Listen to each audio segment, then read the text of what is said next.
আসসালামু আলাইকুম ওয়া রাহমাতুল্লাহি ওয়া বারাকাতুহু। বাইতুশ শরফ ইসলামী গবেষণা কেন্দ্র ঢাকা পরিচালিত রমজান উপলক্ষে টক শো অনুষ্ঠান আলোকিত জীবনে আপনাদের স্বাগত জানাচ্ছি। আজকে আমাদের স্টুডিওতে মেহমান হয়েছেন একজন বিশিষ্ট আলেমে দ্বীন, জোরানপুর ডিগ্রি কলেজের ভারপ্রাপ্ত অধ্যক্ষ মাওলানা এস এম আব্দুল হামিদ। তাকে আমাদের স্টুডিওতে স্বাগত জানাচ্ছি। জি, আলহামদুলিল্লাহ, আপনাকে ধন্যবাদ জানাচ্ছি। আজকে আমরা আলোচনা করব যে কোরআন নাজিলের মাস হলো রমজান, সেটাই আমরা জানি। এবং এই কোরআন নাজিলের মাসকে আমরা এই রমজানে কিভাবে উদযাপন করতে পারি এবং কোরআন চর্চার মাধ্যমে আমরা নিজেদেরকে এবং সমাজকে কিভাবে আলোকিত করতে পারি সে সম্পর্কে আপনার সুচিন্তিত কিছু কথা পরামর্শ আমরা জানতে চাই। ধন্যবাদ আপনাকে। আমরা সবাই জানি যে আল্লাহ তাআলা এই কোরআন নাজিলের মাস হিসাবে রমজান মাসকে নির্ধারণ করেছেন। এই রমজান মাসে আল্লাহ রাব্বুল আলামিন কোরআন নাজিল করেছেন। সে কারণে রমজান মাস জুড়ে কোরআন মাজিদ চর্চা করা মুসলমানদের জন্যে, মুমিনদের জন্যে তথা আমাদের সকলের জন্য অবশ্য কর্তব্য।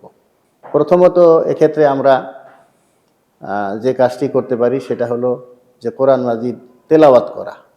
প্রত্যেক মুসলমানকেই অন্ততপক্ষে এক খতম কোরআন শরীফ যাতে আমরা করতে পারি, এটা আমাদের অবশ্যই খেয়াল রাখতে হবে যে তেলাওয়াত অবশ্যই করতে হবে। আরও বেশি যদি তেলাওয়াত করতে পারি সেটা আরও ভালো। দ্বিতীয় যে ব্যাপারটা সেটা হচ্ছে যে কোরআন শরীফ তো অর্থ বুঝতে হবে, মর্ম বুঝতে হবে।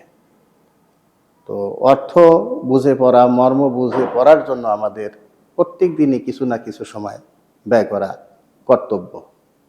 বিশেষ করে কোরআন মাজিদের যেই সব ছোট ছোট সূরা রয়েছে, যেগুলো ঈমানের কথা রয়েছে, পরকালের কথা রয়েছে, সেসব বিষয় আমাদের জানা অবশ্যই কর্তব্য। তাহলে আমাদের ঈমানের তারাক্কি হবে, ঈমানের উন্নতি হবে এবং রোজার মাস যে তাকওয়ার মাস, আত্মশুদ্ধি অর্জনের মাস, যেন আমাদের রক্ষা করা হবে। এর পরবর্তীতে যে রমজান মাসে তারাবির নামাজ জামাতের সাথে হয়, আমাদের দেশে খতম তারাবি হয়। এটা গুরুত্ব সহকারে আমাদের খতম তারাবিতেও আমাদের অংশগ্রহণ করা উচিত। কারণ খতম তারাবির মধ্যে যেই একটা আমেজ সৃষ্টি হয়, যেই নুরানি পরিবেশ সৃষ্টি হয়, সেটার একটা অলৌকিকত্ব আছে। আমরা যদি এই খতম তারাবিতে উপস্থিত না হই, একা একা তারাবি পড়ি, সেই কোরআনের যে অলৌকিকত্ব সেটা আমরা পাবো না এবং এটার অনুধাবনও করতে পারবো না। সেই জন্য আমি মনে করি যে আমাদেরকে কোরআন ব্যক্তিগতভাবে চর্চার পাশাপাশি তারাবির নামাজ, যেখানে খতম তারাবি হয়, বিশেষ করে যেই সব ইমাম সাহেব তেলাওয়াত সুন্দর করে করেন, কোরআন মাজিদের তেলাওয়াতের যেগুলো হক আদায় করে যেসব হাফেজরা পড়েন, তাদের পিছনে ইক্তেদা করে আমাদের এইভাবে তারাবির নামাজ পড়া উচিত।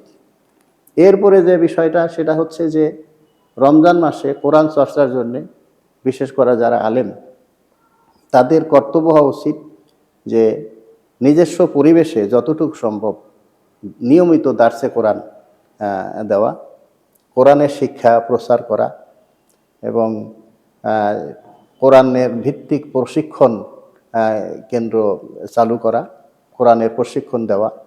মোটামুটিভাবে পুরো মাসটাই যেন কোরআন চর্চার মধ্যেই যেভাবে সম্ভব সেভাবেই কোরআন চর্চার মাধ্যমেই যাতে অতিবাহিত হয়, সে ব্যাপারে যত্ন নেওয়া, এটা আমাদের কর্তব্য বলে আমি মনে করি। আলহামদুলিল্লাহ, খুব সুন্দর আলোচনা করলেন।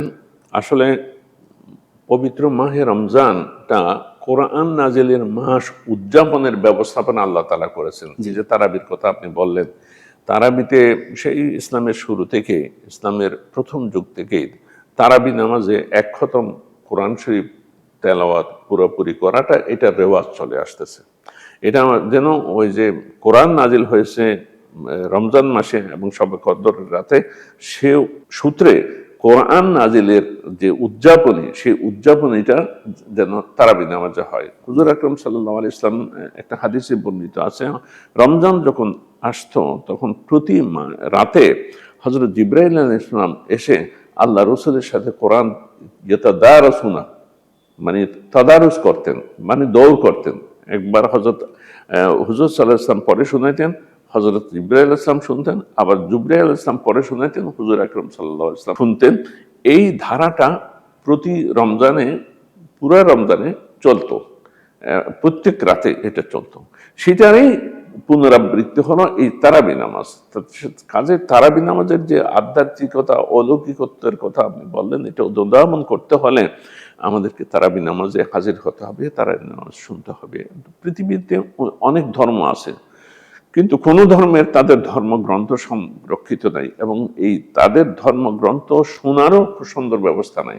এমনকি হিন্দুদের যে বেদ পুরাণ আছে, এগুলোর বেদ পুরাণের বাণী হিন্দুদের মধ্যে যারা নিম্নবর্ণের বলা হয়, সেই নিম্নবর্ণের হিন্দুদের জন্য, শূদ্রদের জন্য শোনাটা এটা কঠিন, মানে শাস্তিমূলক একটা কাজ।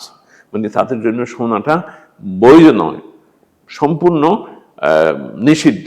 কিন্তু একমাত্র ইসলাম সেই সৌন্দর্য, যে এই ধর্মগ্রন্থ ইসলাম, আল্লাহর বাণী কোরআন প্রত্যেকটা সদস্য মুসলিম সমাজের শুনতে পারে, পড়তে পারে, কার জন্য অবৈধ নয়, নিষিদ্ধ নয়।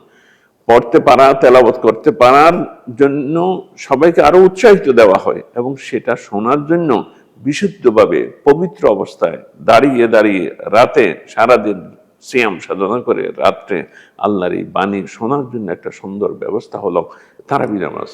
এই তারাবি নামাজ সম্পর্কেও বর্ণিত আছে, মান কামা রমাজানা ঈমানান ওয়া ইহতিসাবান গুফিরা লাহু মা তাকাদ্দামা মিন যামবিহি।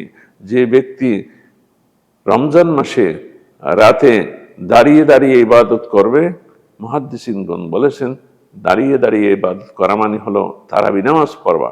তারাবি নামাজ যারা পড়বে ঈমান সহকারে, ইহতিসাব সহকারে, অর্থাৎ জাগ্রত চেতনা নিয়ে, সওয়াবের নিয়তে, তার বিনিময়ে আল্লাহ তাআলা অতীতের সমস্ত গুনাহ, অর্থাৎ বড় বড় জঘন্য না, অন্যান্য সাধারণ গুনাহ, সব গুনাহ আল্লাহ মাফ করে দেবেন। তো আল্লাহ পাক সুবহানাহু ওয়া তাআলা আমাদেরকে এই রমজান মাসে কোরআন মাজিদের সেই মাহাত্ম্য অনুধাবন করার তৌফিক এনায়েত করুন, তেলাওয়াতের তৌফিক এনায়েত করুন, এবং বিশেষ করে রমজানের যে উপহার, অন্য কোনো সময়ে যে নামাজ নাই, অন্য সময়েও যদি রোজা রাখে কিন্তু তারাবি নাই, একমাত্র রমজান মাসের উপহার হলো তারাবি নামাজ।